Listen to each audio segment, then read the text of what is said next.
जैसलमेर, सुनहरी रेत का शहर, रेगिस्तान के सूरज के नीचे चमकता हुआ। यहाँ रहती थी राजकुमारी कृष्णा कुमारी, जिनसे सब प्यार करते थे। उनका दिल उतना ही पवित्र था जितना कि रेगिस्तान में बारिश के बाद खिलने वाले फूल। मैं अपने लोगों से बहुत प्यार करती हूँ। उनके पिता महारावल अपनी बुद्धिमानी और न्याय के लिए जाने जाते थे। वो प्रेम और देखभाल से राज करते थे।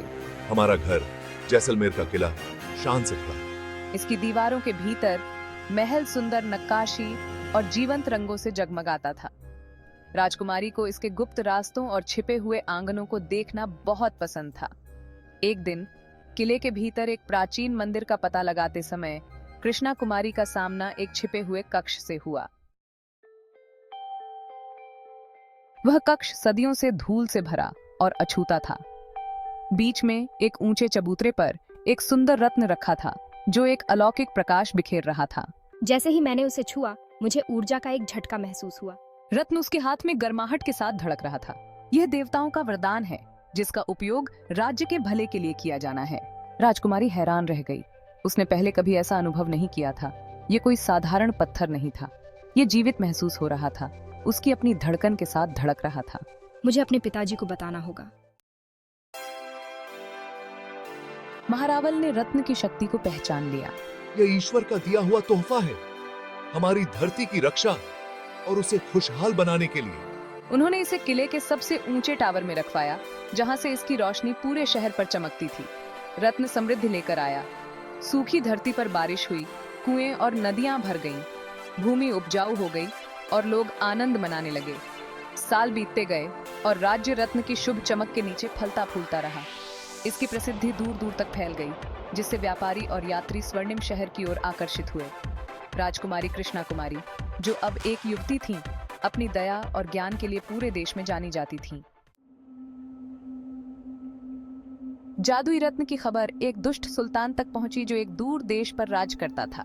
वह लालच से भरा हुआ था और रत्न को अपने लिए चाहता था।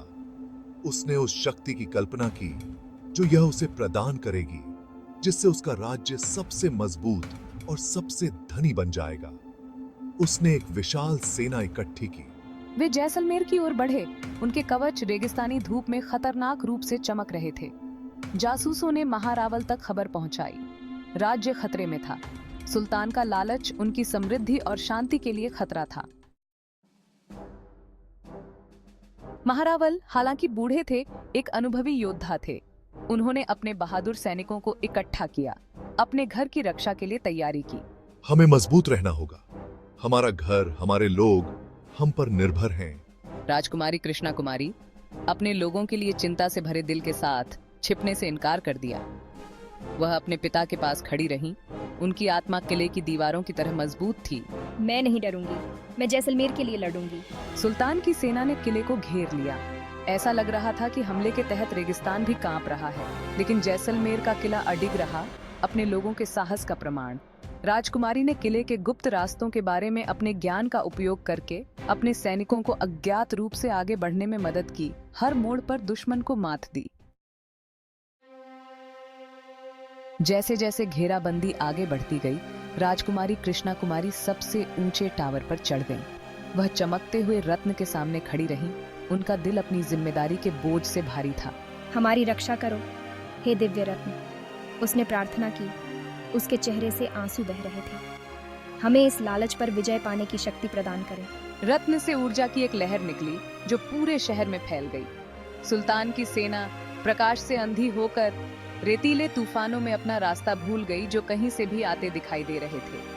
अंत में उन्हें पीछे हटने के लिए मजबूर होना पड़ा, पराजित और निराश।